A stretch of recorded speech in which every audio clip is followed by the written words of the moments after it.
I like to think I'm pretty flexible. I'm pretty easygoing. I am.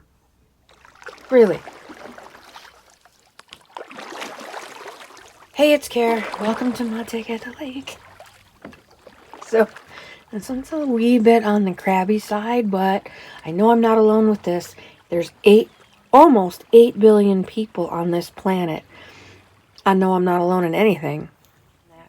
So I know I'm not alone when I know I'm not alone in this either. So, going along, reading your book. Of course, I know it's going backwards, but reading your book, everything is nicey, beautiful, beautiful, nicey, beautiful, beautiful, beautiful. And then there's a sideways page in it. Here's what my brain does with sideways pages. No wire hangers! No wire hangers ever! It just squirms inside my skull. I can't stand seeing sideways pages in a junk journal unless they are completely covered up. And I think I've been trying to figure out why I am so rigid on this particular thing. I don't care if it's a calendar page or a music page. It needs to go up and down in my brain. And I think it's because I'm such a reader. Exactly this. Like, you're just going along and everything is oriented properly, and you're reading, and then bam, there's a sideways page. What the? What? Oh! And because there's 8 billion people on the planet, and because, while we may be rare, because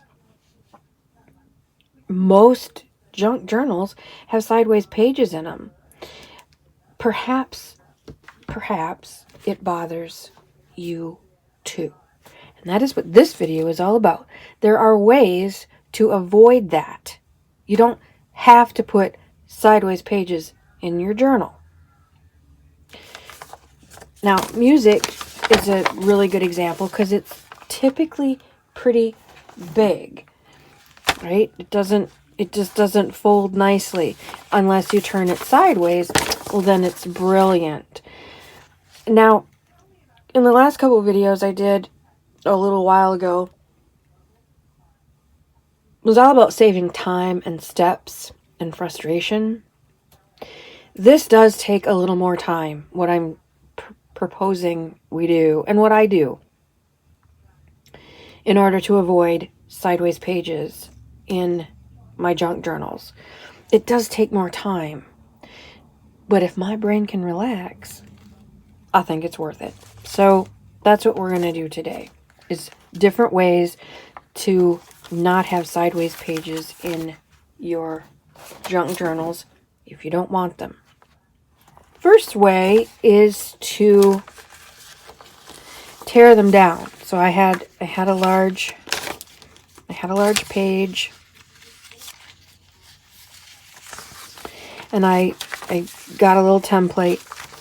This is my letter size piece of paper folded in half because easy peasy, right? That's what I want. But I'm not so easy peasy that I'm going to put a sideways page in. I'm not. To me, that's lazy. No offense to you people who do it. But there are ways around it, and I'm all for them. So I tore it down to size. Now, I've got these wonderful bits and pieces for collage, masterboards. This will not go to waste. And I've got a page now that is upright and fits beautifully into my book. I'm going to take some beautiful washi tape and just simply hinge it in. You can do this couple different ways that I know of. First way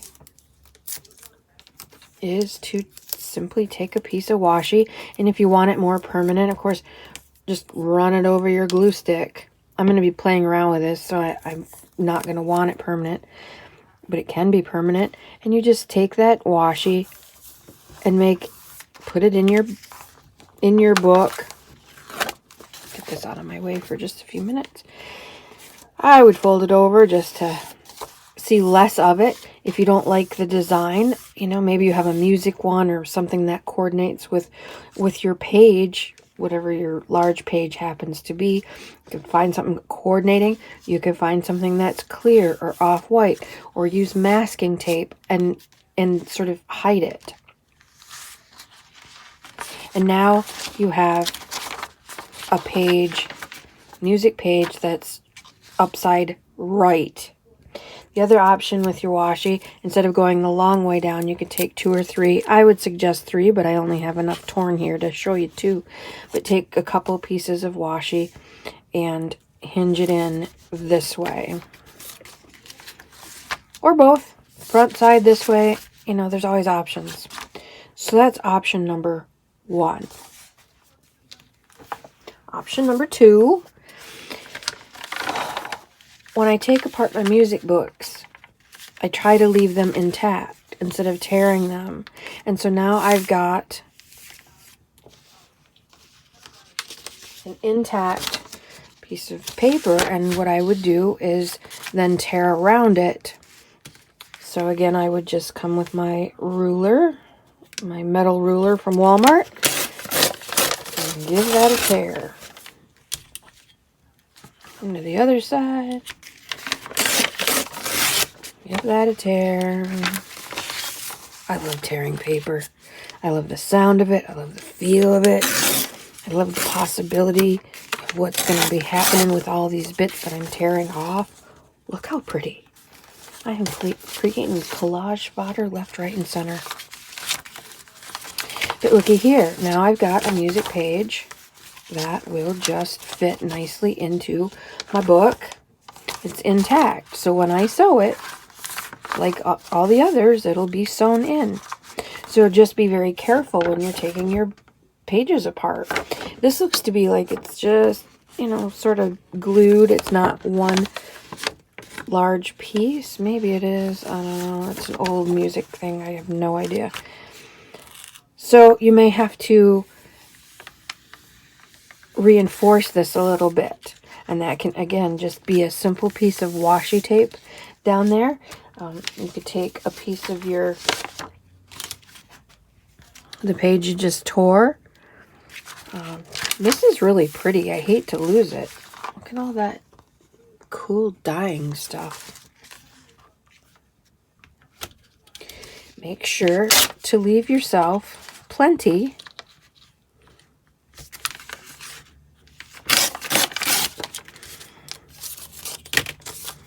to fold. Ooh, look at it. You might lose a little bit, but might gain a little bit too. Very cool stuff. So I would fold it first. Just start training that paper. Put your glue in there, and then glue your reinforcement on. And then when you sew it, that page will be really strong. And you can put it either on the inside, like that. I would have to line that up because, oh, that would make me crazy. So I would have to put it on the back.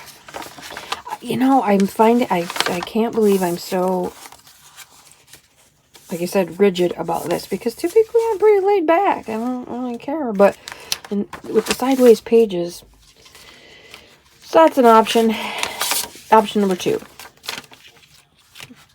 Option number 3, especially with the music, look for things when you're doing your St. Vinny's hauls and your estate sales. Look for things that are already formatted in the right way.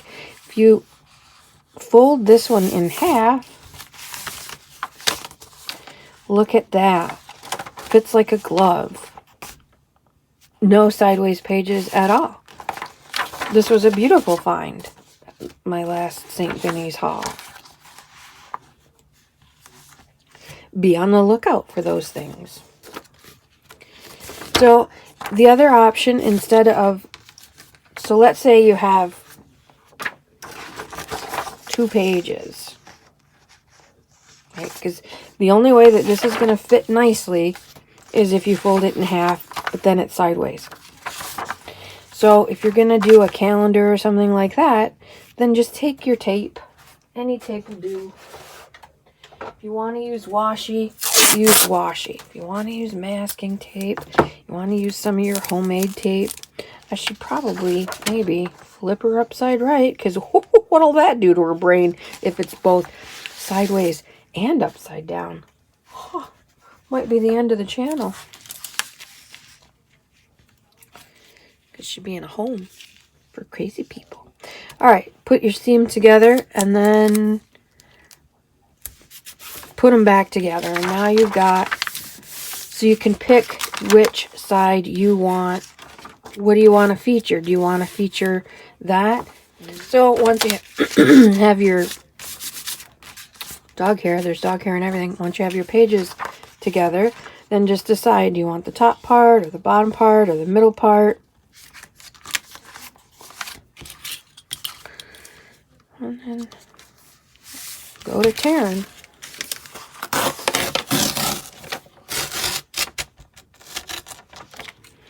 And cutting, because you taped it, so there's not going to tear nearly as well as it usually does.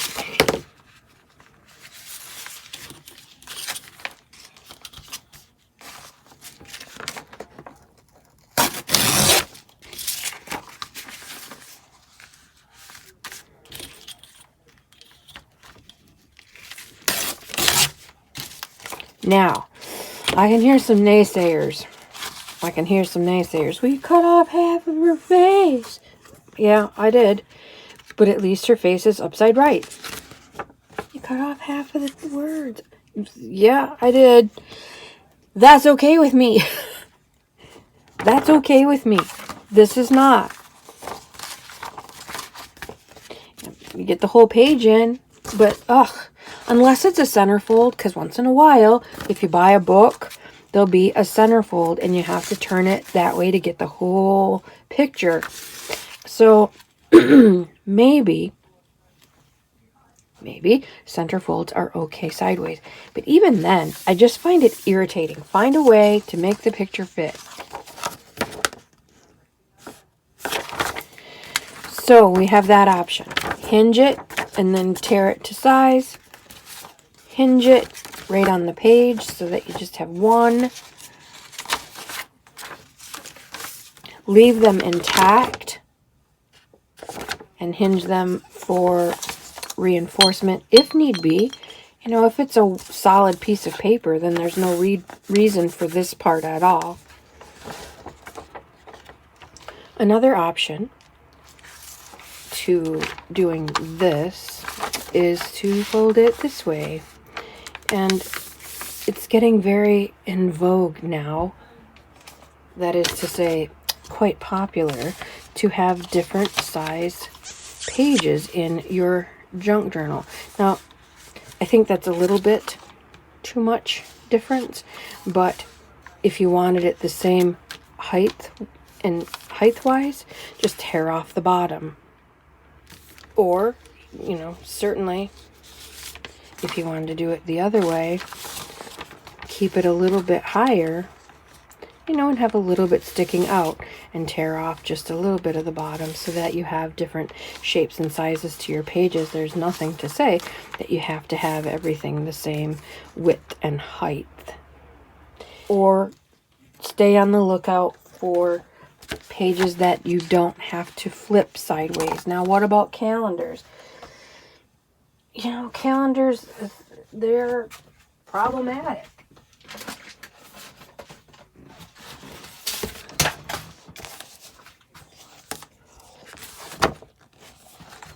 So we're going to take one of these out of here. So with calendars, here's what I'm thinking. Number one, use them for other things, like way cool numbers, number blocks, page tabs. Go to Shinuki Art. She does all kinds of cool things with these little numbers. Just use the numbers, tear them up, use them in collage. You get two and fold them in half to make page tabs. Use just one, fold it in half to make a page tab. There's all kinds of things you can do with this other than fold it in half and make not only a sideways page. Oh look, it's beautiful. I'm telling you, this part works, but this part's upside down. So I would, if I just really want to have this in my junk journal, I would glue a plain backing onto this so I don't have to look at it. If this was, I had to have that February 2014 page in my book, well then I would take a piece of something else and cover that front and back so that that would be all that was left. Another option, you know, glue the sideways right ones on, cover up the sideways. Yep, a lot of work. And I know it's a junk journal and who cares, it's garbage anyway. But some of these junk journals are pretty artsy-fartsy. They're pretty high on the junk end. I mean, they're some is just, you know, grab anything, sew it together, fabric, ratty pages, just any old thing, and junk it together, junk mail, and junk it together, fine and dandy. And if that's the style, well, then that's the style. But if you're going for something a little more refined, for me, the sideways pages are just a jarring element to it. I have coming a series I've started about good elements of design, and good elements of design are all intended to bring the eye and the viewer into the piece, whether it's a piece of artwork, a photograph, a painting, a drawing, or a page layout, or an ad layout. Everything's designed to bring you in. Some things will direct your eye through the piece and then come back. Almost never do you see something that's taking you out of the frame. Especially in advertisement, they want to keep you looking at their product, keep you where they want you. And so a good element of design is to keep the viewer here. When things are sideways and upside down, it's just like scattershot. You know, your brain doesn't know where to go or how to act, and it just wants to leave. It just wants to not look at it. That's not just my personal preference. It's how our brain works. It's how we make sense of the world. So when we have sideways pages and upside down pages and things that where am I supposed to look here? There's nothing bringing me into this page. There's this that kind of directs me to here, up and down. But I know, my brain knows that music is not supposed to be read like that, nor are words. In the English language anyway, which is, well, this is German, but there are a few languages that are read upside down, or up vertical, I do believe. I don't know what they are. But our brains don't know where to go here. So they just want to leave. It's uncomfortable. Sideways, upside down. Oh, look. All is right with the world. Things are the way they're supposed to be. I can read them. I can make sense of them. This has a nice, February brings me in to these numbers, and I go all the way around. But it's got this nice little border, and it keeps me here. There's nothing shooting off, pointing me out of the frame. So, on one hand, it's me being fussy and cranky and losing my shit over sideways pages. On the other hand, it's a good element of design. And maybe that's one of the reasons it bothers me so much. I don't know. Anyway, I wanted to leave you with some options. And yeah, it's a little more work, but I think it's so worth it. Yeah, you lose a little bit here, but you gain a lot. Nobody's trying to run away from this page. And I think, you know, we've just become so used to seeing this in our, you know, in the videos we watch and other people's books, that it becomes okay. And there are some things that just, you know, isn't okay. And it shouldn't be okay just because we're used to seeing it. Think about that for a few minutes. Things that are okay now, just because they're ubiquitous, that doesn't make them cool. And our job here is to be cool. Anyway, you have a lovely crafty day. Love it. Your beastly. Take a nice walk in the sunshine. Might take it at the lake. Out for now.